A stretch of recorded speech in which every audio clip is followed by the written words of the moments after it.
Hello, Jen. Good evening. How are you? Well, hang on. Let me clean the camera. It looks a little schmutzy here. I can't tell. It matches my glasses. It's kind of like your cell phone that's been in your pocket all day. And you take it out because it's been on your phone, your face, and it's like all smeary. Mushy. Yes. I have Nathan Ward and Dick Duffy also attending. Do you want them to be panelists, or are they just attending? Just attendance. And Okay. if you outside the ZAC members, they can obviously attend. Everyone as panelists, everyone else can hang out as attendants. And then Okay. I ask if you see someone raise their hand, just yell out and we'll stop what we're doing and entertain a question. Not a problem. Excellent. Thank you. All right, I'm gonna see You're if I very can set welcome. this.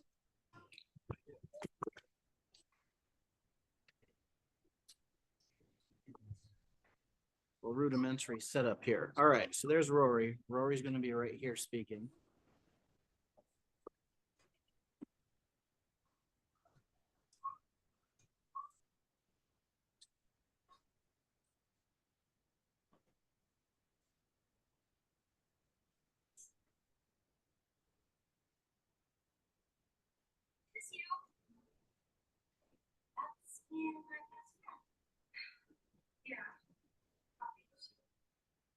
She's my sister. Your Poppy's sister? That makes us best friends too. Tell me about your wedding.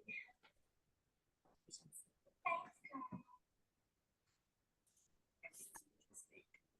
I'm not gonna press charges.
For those of you following at home, we'll start in 2 minutes. Oh, we've got the Zoom microphone too going too.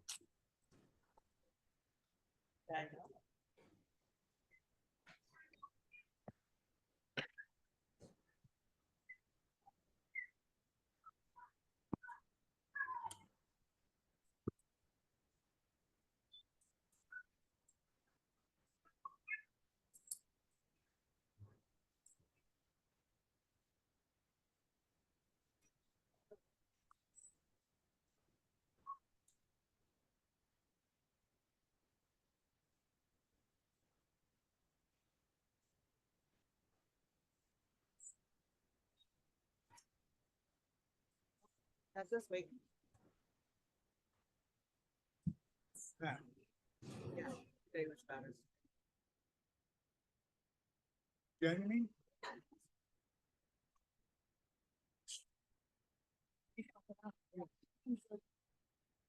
He's a green girl.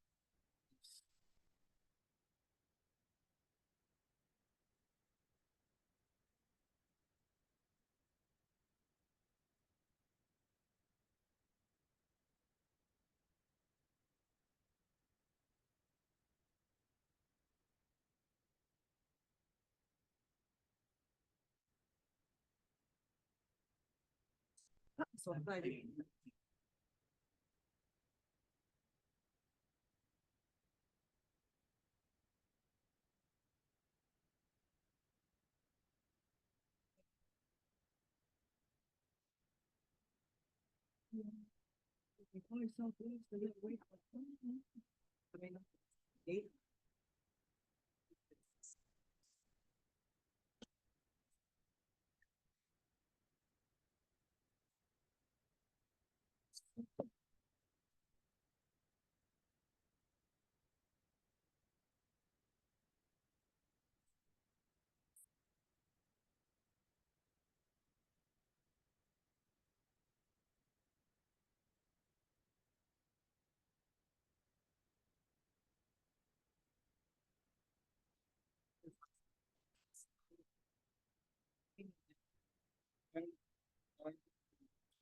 right. Hello, everybody. We good, Jen? You can hear me? Can you see me? Everything good? Okay. Well, thank you for being here tonight, everybody, and those of you following home at home. My name is Matthew Orkline, I'm the chair of the Zoning Advisory Committee. I'm here with our wonderful esteemed members strewn throughout the audience here. Anna and Rory, the zoning and planning chairs respectively, are here to deliver one of the two zoning 101 information sessions. I did attempt to pass out some little flyers on desks. I don't think I got back there.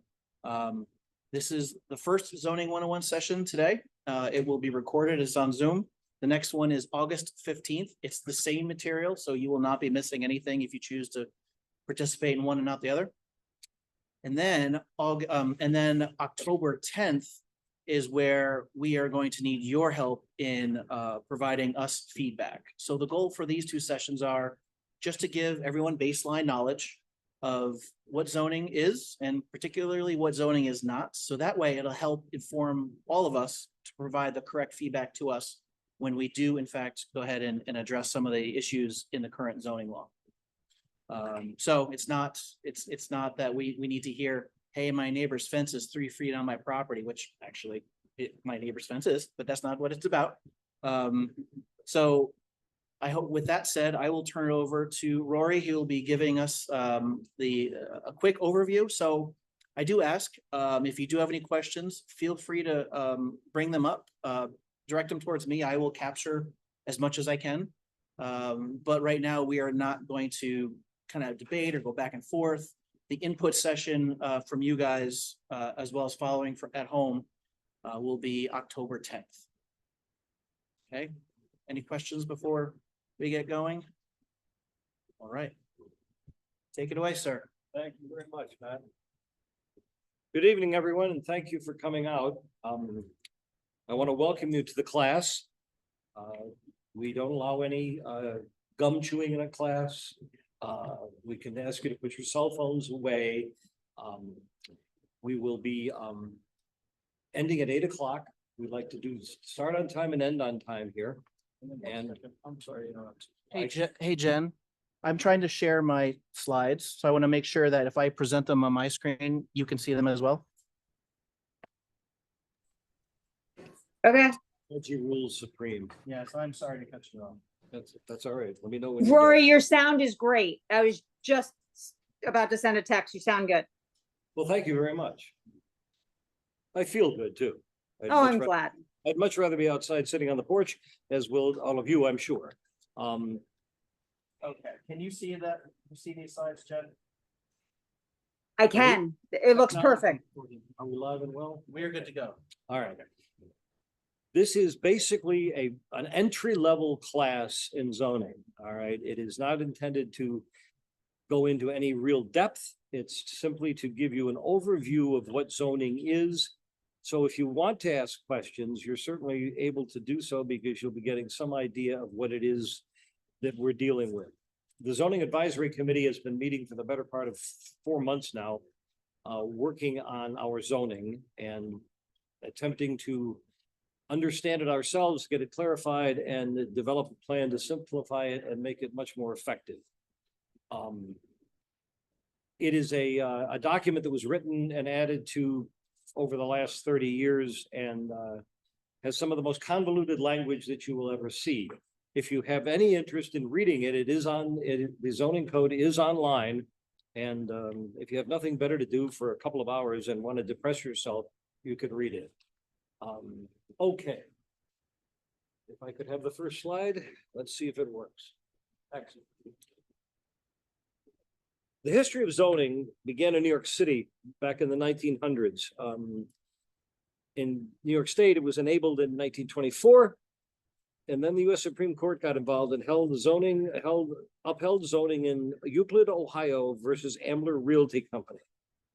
Said the landowners are not entirely free to create nuisance to those around them.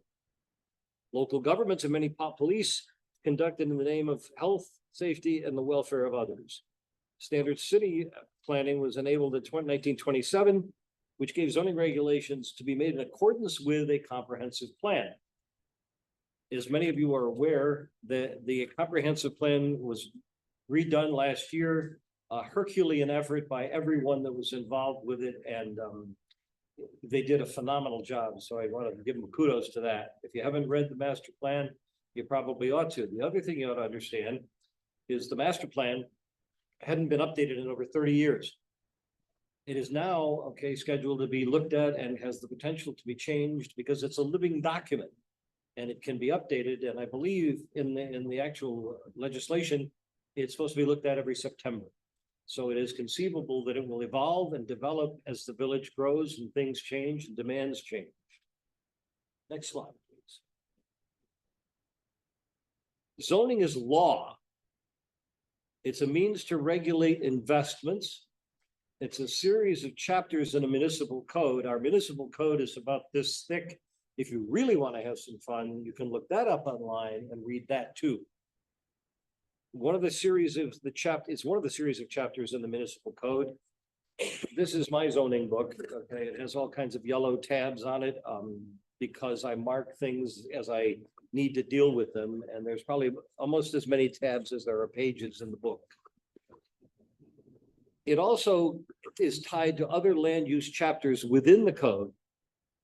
So it's law, and it's a means to essentially regulate investment and control what's done where within the village or any municipality.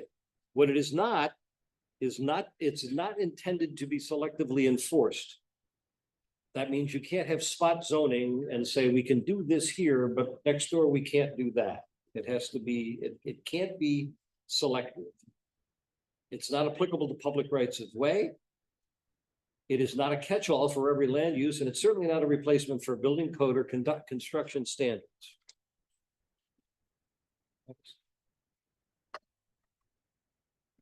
Zoning can accommodate and also facilitate change. It can encourage place making. What does that mean? The proper zoning can allow for development in certain areas of a municipality where the objective of the comprehensive plan and the residents of the village and the governance of the village wants to create something different than the zoning technically would allow. It can be written to encourage placemaking. It can be an asset or it can be counterproductive. And that's very important because without development in any municipality, eventually the tax burden becomes onerous on the residents of that particular municipality. If the zoning isn't flexible enough to allow development, eventually the municipality will wither and disappear because folks will move out because they can't afford to pay the taxes.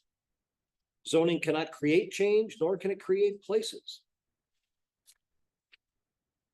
Thanks. How does zoning work? It regulates land use for public health, safety, and welfare. It is adopted by the legislative body. So to make it clear, the Zoning Advisory Committee is 11 folks that have volunteered to dive into the zoning in our village, to put together recommendations to a paid consultant who will ultimately draft a document that will be reviewed by you and the zoning advisory committee, the public, and then given to the Board of Trustees for their final action. It does not become law until the Board of Trustees votes on it.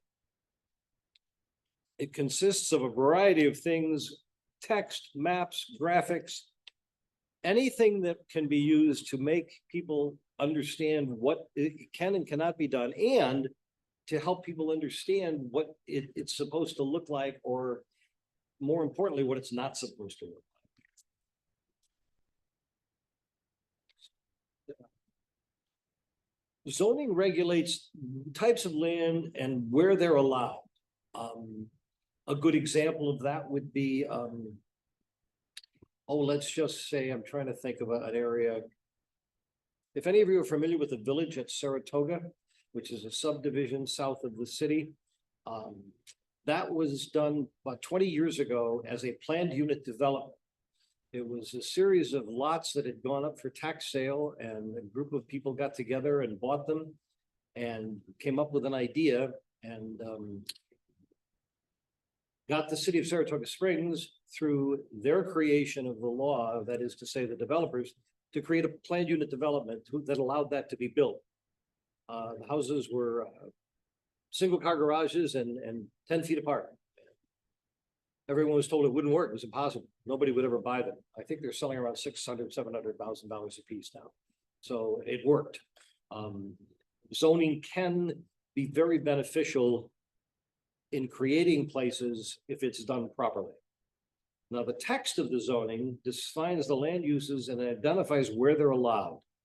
And then the map shows where the zones are in a municipality. I don't think you're going to be able to make out much from this map, but you can pull it up on your own computer and blow it up.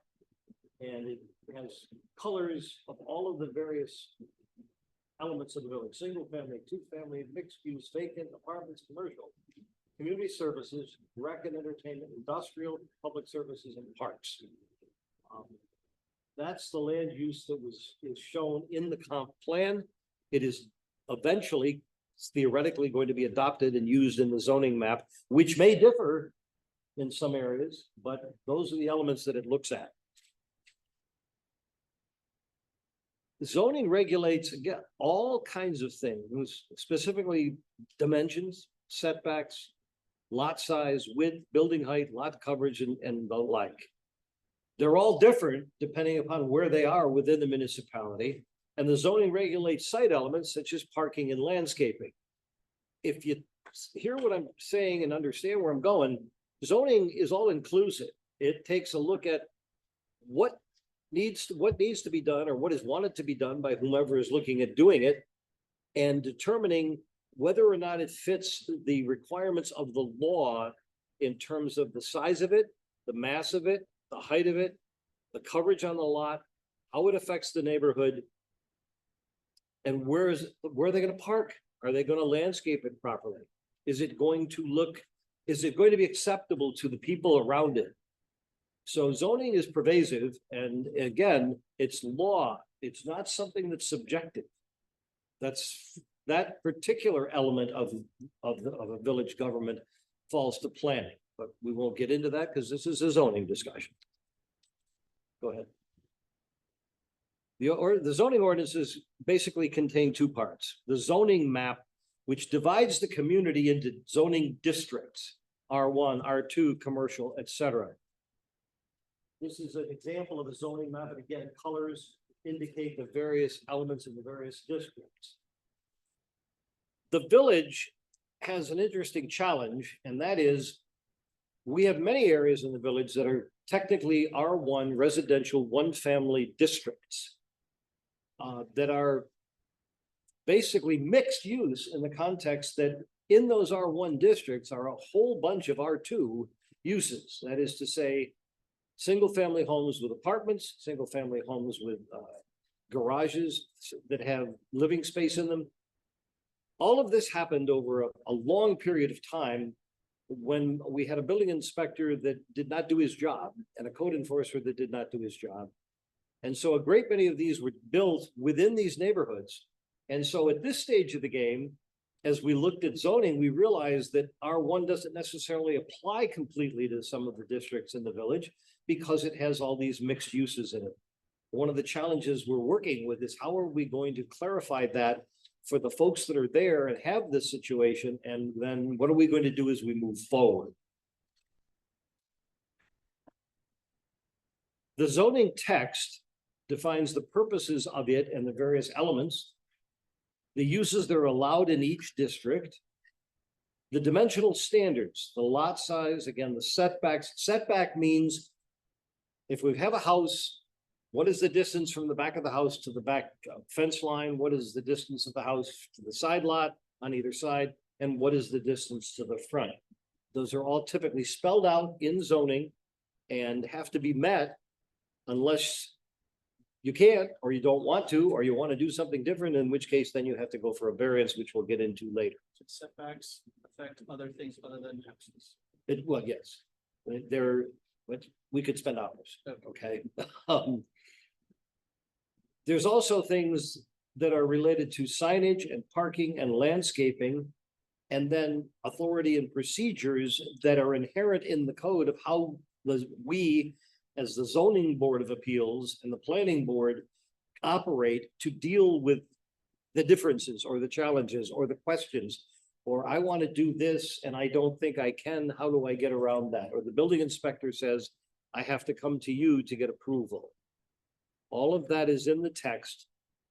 One of the biggest problems we have with the text in our current zoning is that it is extremely difficult to understand. It contradicts itself. It's there are some sentences in there that as an English shall we say, I wasn't a major, but I minored in it. I can't believe anyone in their right mind could have written it, let alone have it exist in law for 30 years, but they're in there, you'll find them. So each district has permitted uses, which is simply stated they're called permitted as of right. If you have a lot in the village that's in an R1 zone and you want to build a single family home, then you have a permitted use as of right because you're in an R1 zone. However, if that same lot exists and you want to build a two-family house, then you would need to get a variance to do so because it doesn't comply with the laws related to an R1 zone. It would be an R2.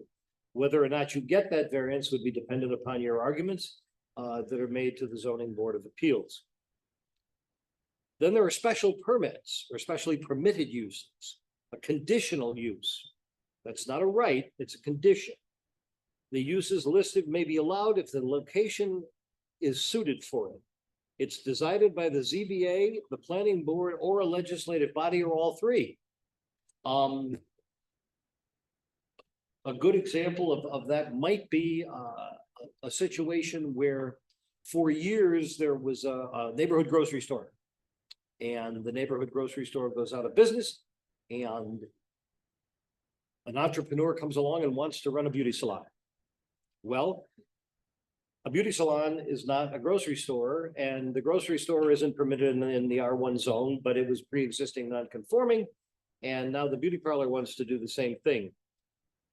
That would cause a whole series of necessities of coming before the board to get a variance and a special use permit, perhaps, to operate as a beauty salon in the former grocery store.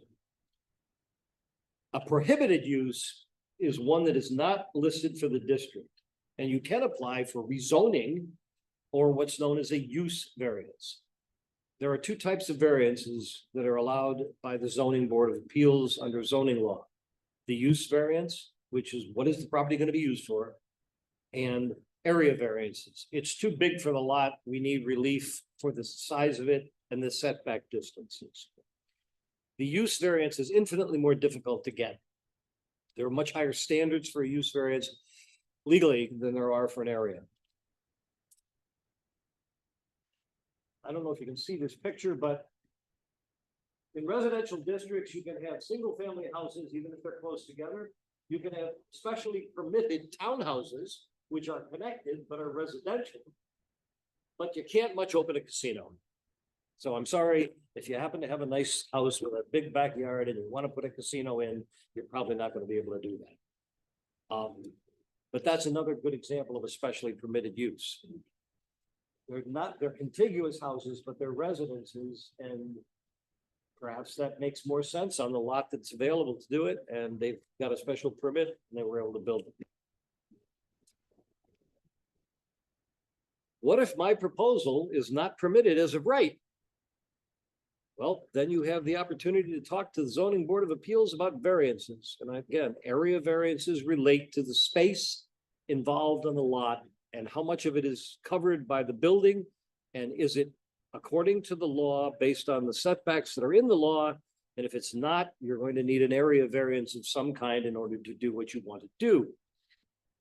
If you want to put an addition on your existing house, is a perfect example of where you may need an area variance, because when you put the addition on it, if it changes your setback in the rear or the side of your lot, you're going to have an area variance to do it in order to be able to be conforming. The special use permit we just talked about. In Ballston Spa, single-family residences are not subject to site plan review. But if you're doing a commercial business or you're larger than a 3-unit apartment building, then you are subject to site plan review, which brings you to the planning board, which is a completely different process. Essentially, what the site plan is everything you're going to do on the lot, how it's going to look, how it's going to be landscaped, how the building is going to be lit, what textures are on the building, how big is it, you name it, the site plan has to have it. And if the planning board doesn't agree with what you have or your site plan, and they don't grant you the site plan approval, you cannot move forward.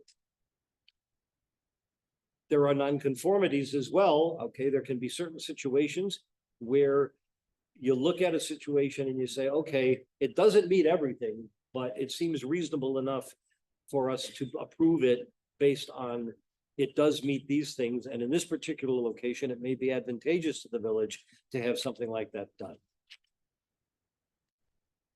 Variances. A variance allows a property owner to do something that the zoning law does not allow. So let me repeat that. If you own a piece of property and you want to do something that doesn't meet the current zoning, you can go to the Zoning Board of Appeals and go through the variance process. It can provide relief in limited and unusual circumstances, but it's not meant to provide general flexibility, and each appeal to the Zoning Board of Appeals, every one of them is different. It may seem like they're the same, but every single application, this is according to our lawyers, and I believe they're right. Every application is different. Every application has to be dealt with differently, but a variance can be granted if indeed the applicant can make a reasonable enough presentation of why they need to do it. The area variance allows modification of physical, dimensional, or locational requirements, setback, frontage, height, etc. It's an infinitely easier variance to get than a use variance. The use variance permits a landowner to put the property to an otherwise prohibited use. A simple example of that would be creating a 2-family in a 1-family zone. If you got a use variance to do that, then it would be legal and you could continue with your project. You'll be able to, you can find online, and I would, if you have that interest, you want to look online under the variance section of our zoning code to read what's required by the applicant for a use variance and what is required for an area variance. They're very specific things that have to be done. Okay, this is an example of what I was just talking about. I hope you can see this. But basically, you have a 2.5 frame-story frame house.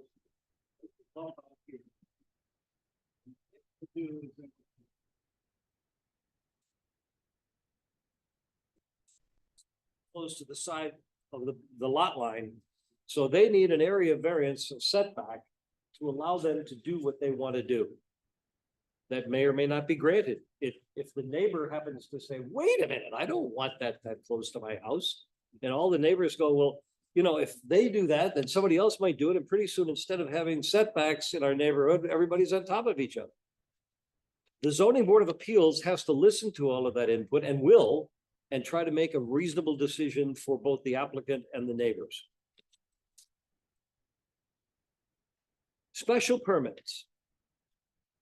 This authorizes the particular use of land which is permitted in the zoning ordinance, subject to requirements imposed by such zoning ordinance or local law to assure the proposed use is in harmony with and will not adversely affect the neighborhood if such requirements are met. Are you bored yet? It allows use that's not permitted under the current zoning. It gives permission to use the property in a way that is consistent with the zoning ordinance or local law, but it's not necessarily allowed as of right.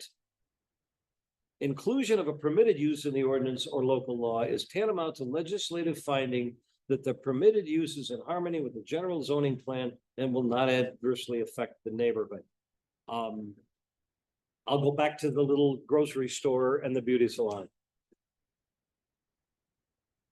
If the beauty salon can convince the zoning board of appeals and the neighbors that they will be less intrusive than the grocery store was, they might very well be granted a special use permit to operate. They may not, but that's an example of a special use permit.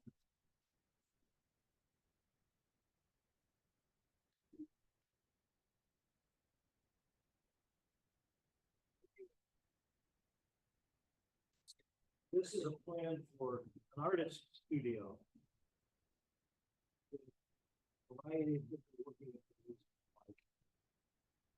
I don't know what it's supposed to represent other than possibly a special use permit.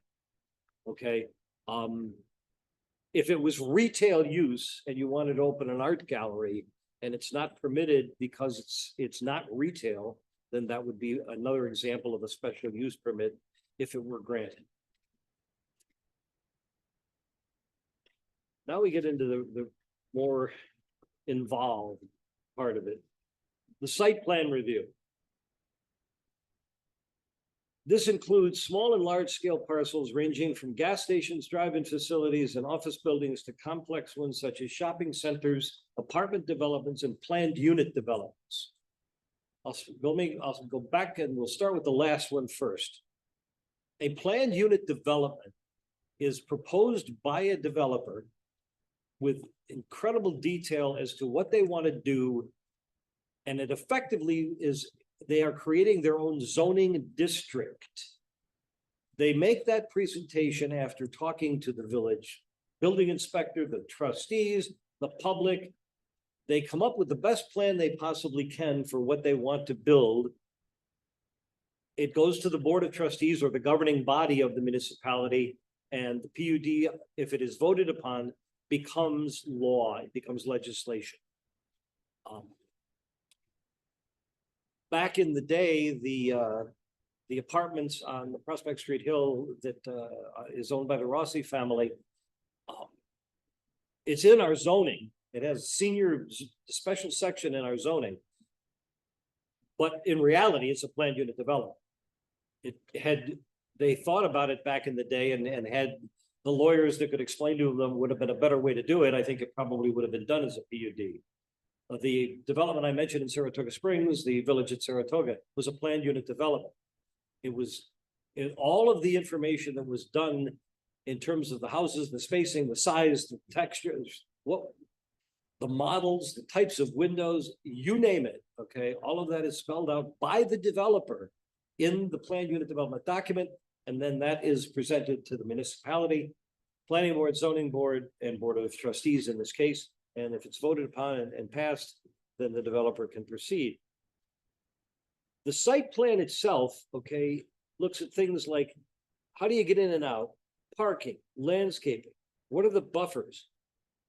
Architectural features, location of the structures, impact on the adjacent land and other elements related to the health and general safety and welfare of the community. We deal with site plan detail a lot at the planning level. And it's very difficult, to be candid, because we're a small village. We have need for helping development take place as long as we maintain the character of our village. And in order to do that, there's a lot of things we ask from these developers that they hadn't quite expected. And sometimes they're not very happy with us, but they do what we ask them to do. And at the end of the day, I think things have worked out quite well for the areas that we've dealt with. But again, that deals primarily with commercial, over 3 units, okay? Very rarely do we get involved with a single family residence unless it's an addition or something of that nature, in which case it is referred to us by the Zoning Board of Appeals and we give an opinion. That's at the planning level. This is an illustrated site development plan. It shows buildings, it shows parking, location, trees, it shows existing around it, where it begins, where it's located.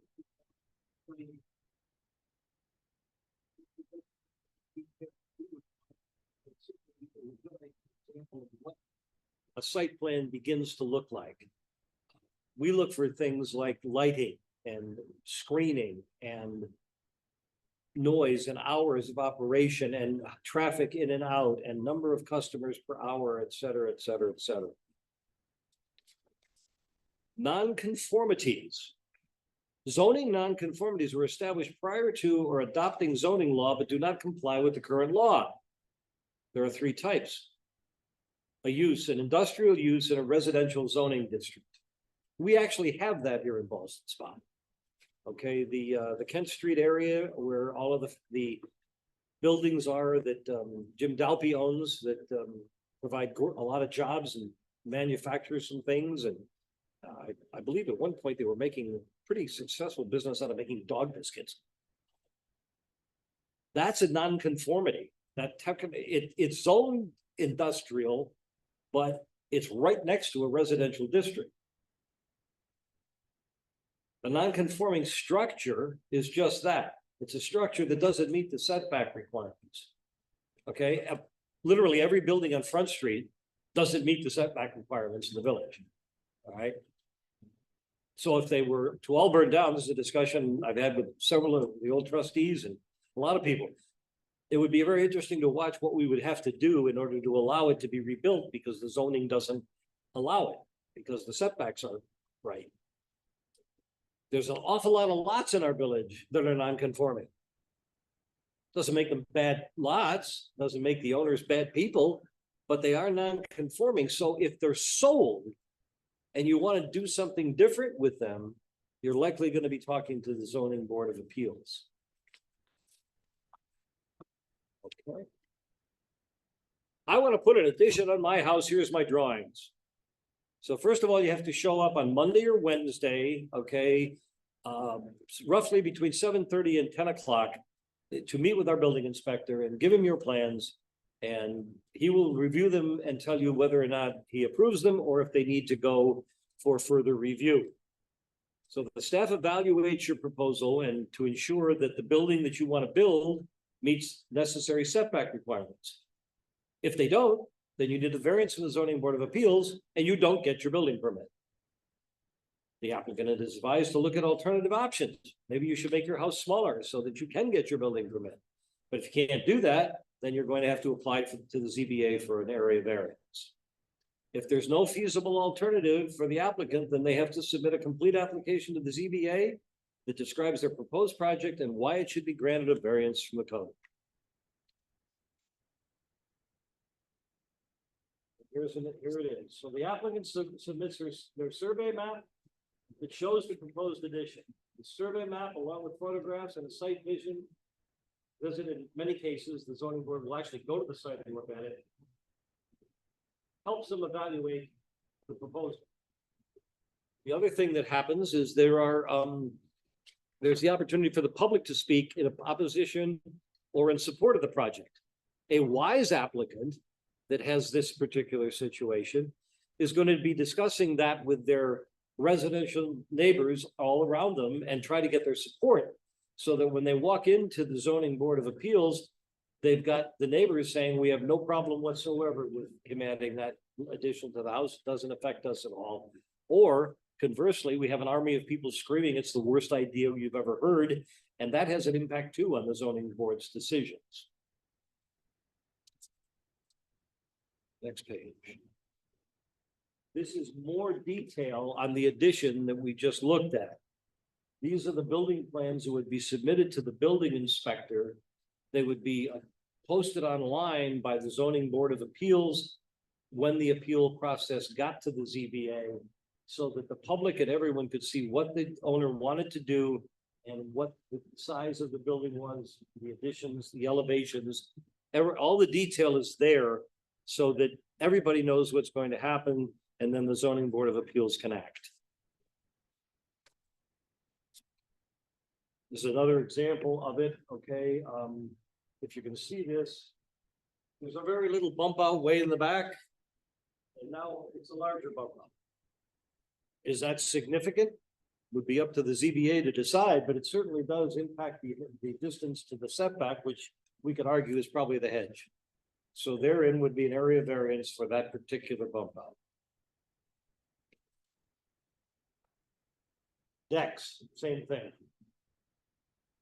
Depending upon where it is and how far it projects, if it impacts the setbacks on the property, then it definitely would have to have a variance to be constructed.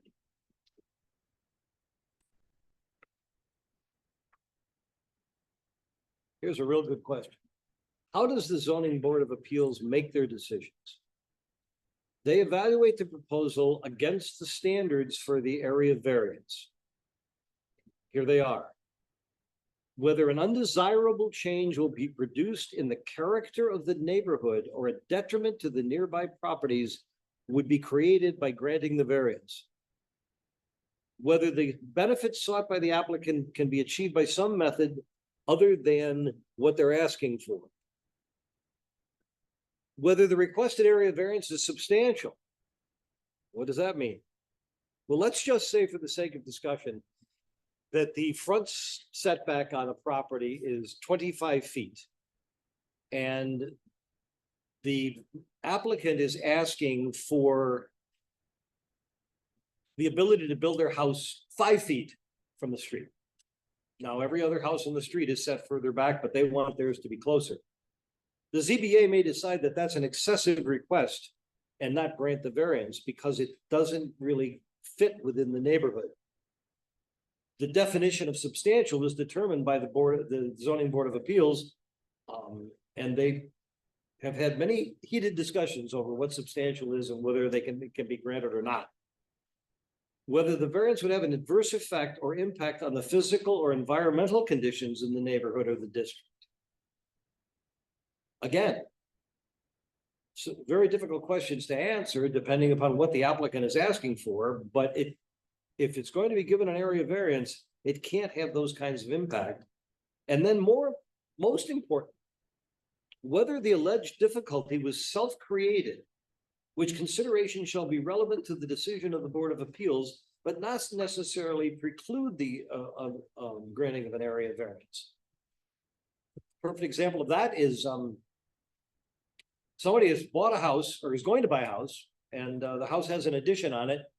And their lawyer says, could we see the certificate of occupancy for this addition? And the seller doesn't have it. And so little investigation finds out that it was built, but there was never permission to do it, and it violates the setbacks in the neighborhood. So in order for the seller to sell it to the buyer, they've got to go to the zoning board of appeals and say, I kind of need this variance in order to sell my house.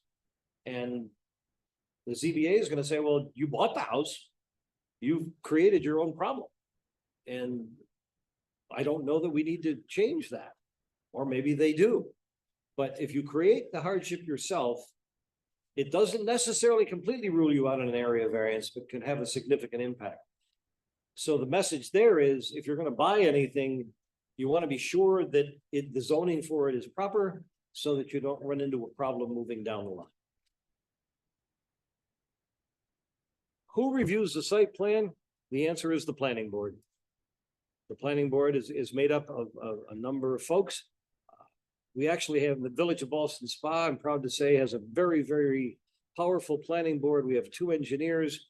We have a local resident for years that's been on the board. We've got some younger members that have joined us. And I think we do a very, very good job at the researching of applications that come in. And we essentially have been successful at getting applicants to do what we feel is right for the village.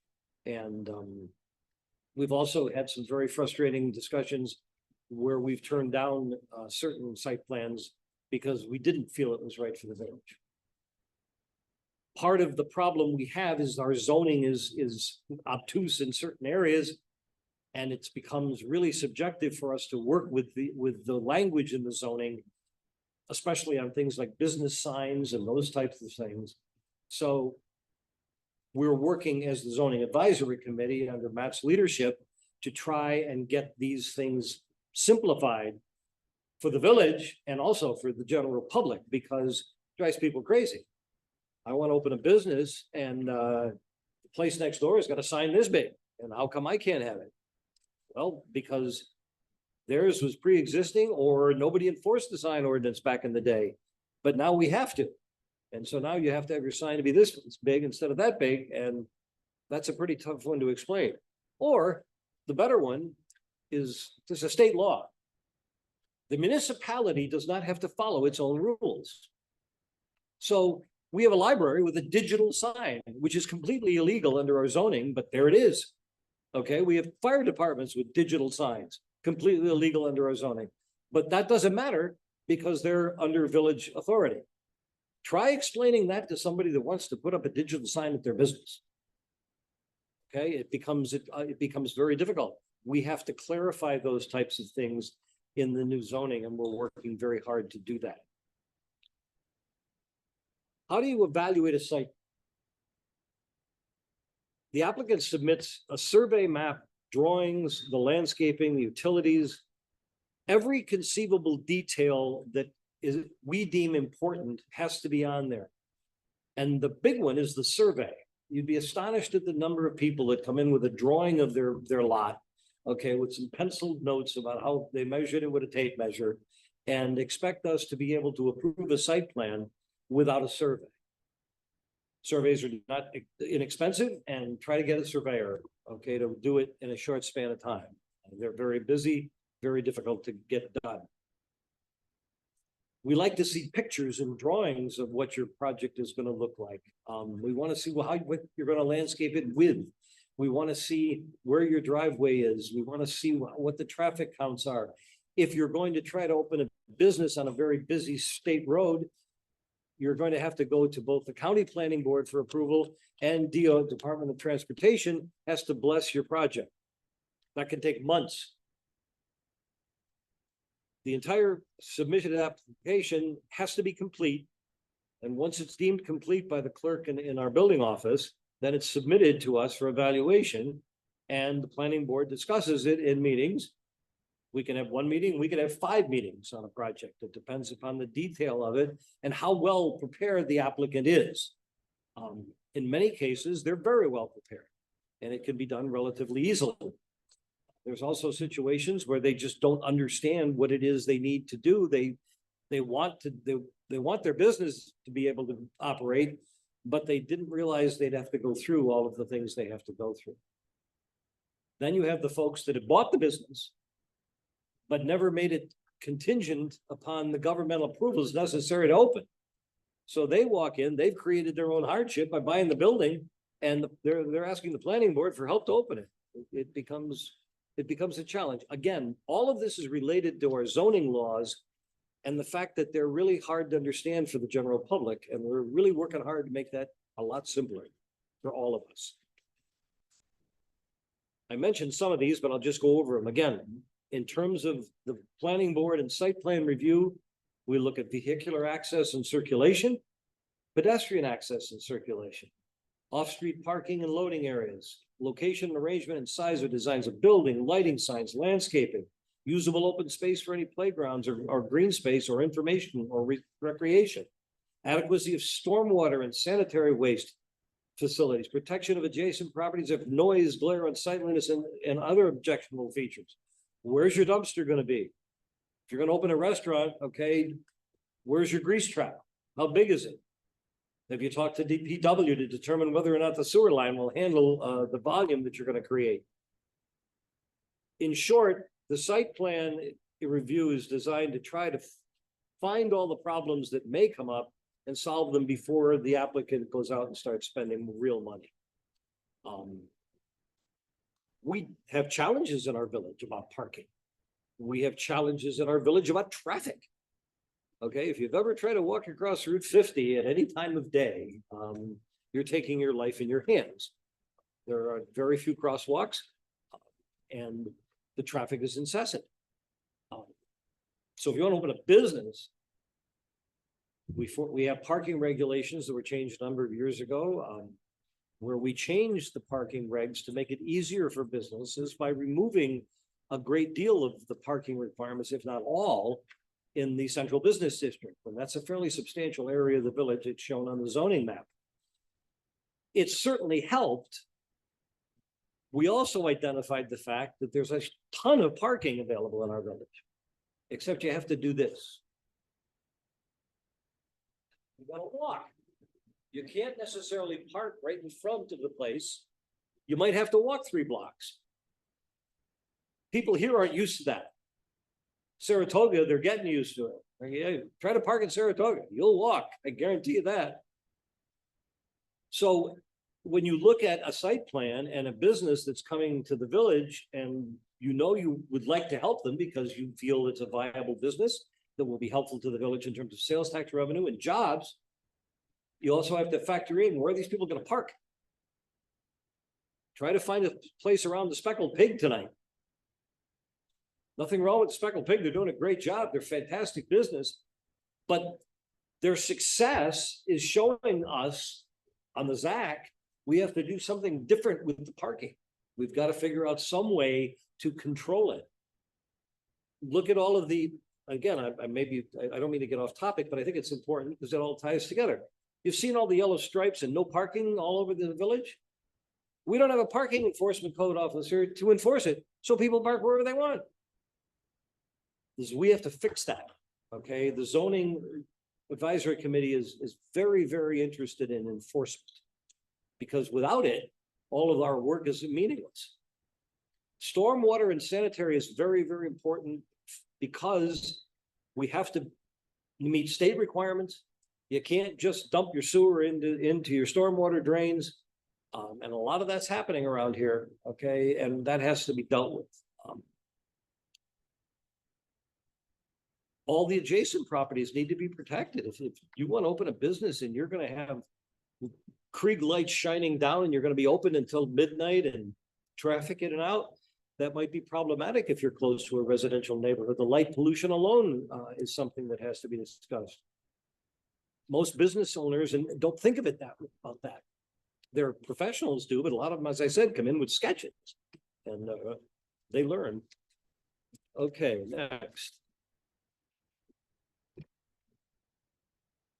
This is a site plan showing massive parking in the back.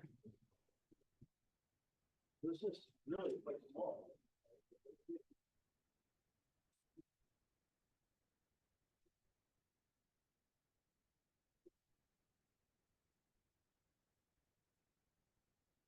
Would raise a lot of questions to the planning board in terms of who owns what, and do you have permission to use the land, et cetera, but at least it gives an idea of where the parking would be. And then we've got another example of a site plan. This is a Chipotle example on a very interesting lot. There's the Chipotle, the small big over there, but the parking sort of takes you off to the left, and you got a big road coming in, and it's almost like you ever been to the new Sunmark out in Milton, where you have to drive? It's like a maze to get in and out of it. That's essentially what this is showing. After an application is approved, the applicant is notified of the decision, and then they may have to submit additional drawings to address conditions that were placed upon the approval. So we can issue an approval conditioned upon this, and this being done, but at least they can move forward. So it's another attempt by the municipality to help the applicant get their mission accomplished, but we want to make sure that they do it the way we've specified. They can proceed with the building permit process. The building inspector will issue the building permit, and then we will follow up with the applicant to be sure the conditions are met before the certificate of occupancy is granted. And then, of course, there's I don't like the decision was made. What can I do? It is called an Article 78 petition. It has to be done within 30 days of the final decision of the board, whichever it be, zoning or planning. Article 78 is a lawsuit that's used to challenge an action or an inaction by agency of New York State and governments. Article 78 petitions are heard in the Supreme Court. The Supreme Court considers the following: was the decision arbitrary and capricious? Was the decision abuse of discretion? And was the decision made in violation of a lawful procedure? I've seen a couple of them filed when I was doing business up in Saratoga. They're expensive, and sometimes they work, sometimes they don't. The objective that we have on both boards, Anna and I, is to do things right and treat people fairly so we don't have issues with Article 78. If you would like to learn more, there's a New York Department of State has all kinds of information, the American Planning Association, Planetson and E-Code 360, okay, are all websites and places that you can go to learn more about zoning. New York State DOS has a ton of information on it that you can look up. And if you have any questions, you can reach out to myself or Anna. But what Matt's asked is that all the questions come through him. So because he's the chair of the Zoning Advisory Committee, and we would prefer to do it that way. With that, we have about 12 minutes left of class. With that, I thank you for your time and attention, and I appreciate you coming. Thank you. Thanks, Rory. All right.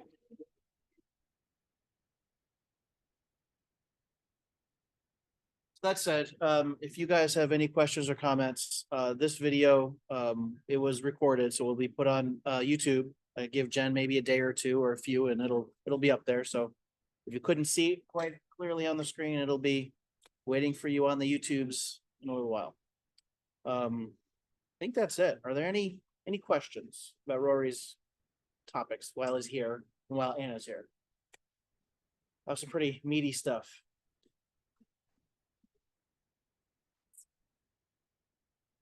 The area they, the area to step back.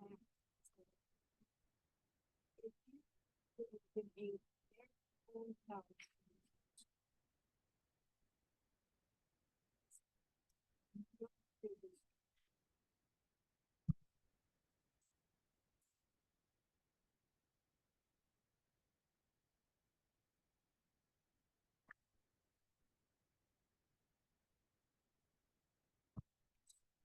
Pre-existing non-conforming, and yes, if there were anything that were, if you came to us for any, like, say you had a shed back there and it fell down and it was only 8 feet from the property line, and you just wanted to put that shed back up, we would take all of that into consideration.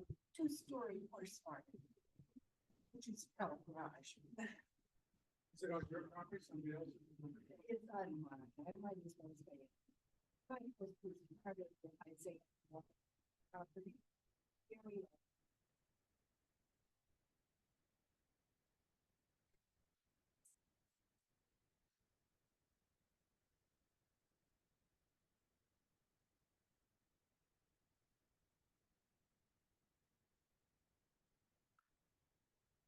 Most of the houses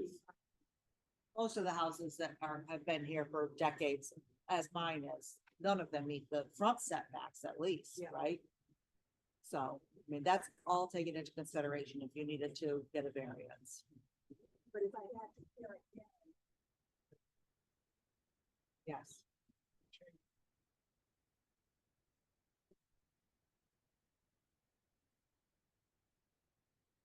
Any other questions? Yes, Frank in the back.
That is one of the main goals. That's one of our main objectives. Absolutely. It's not only frustrating for the residents, it is frustrating for those of us on the boards as well, because in this part of the zoning, it says this, you flip back 3 pages and it says this, and so you have to try to decide, well, why did they write this? What does this refer to versus what does this refer to? It is very, the zoning as it is very contradictory. It's not very clear. Okay. Anything else? Jen, anyone on Zoom have a question? No, can you hear me? Yes, you can. Okay, no, I've been checking and nobody's raised their hands yet. The presentation was excellent and Rory covered absolutely everything that could possibly have been questioned. Yes, Rory did a good job. We thank you, Rory. Thank you. And Anna, thank you. All right, that concludes zoning 101. If you want to have a rinse and repeat of tonight, August 15th is your date. All right, thank you, everybody. Thank you, Jen. We appreciate Good it. night, guys.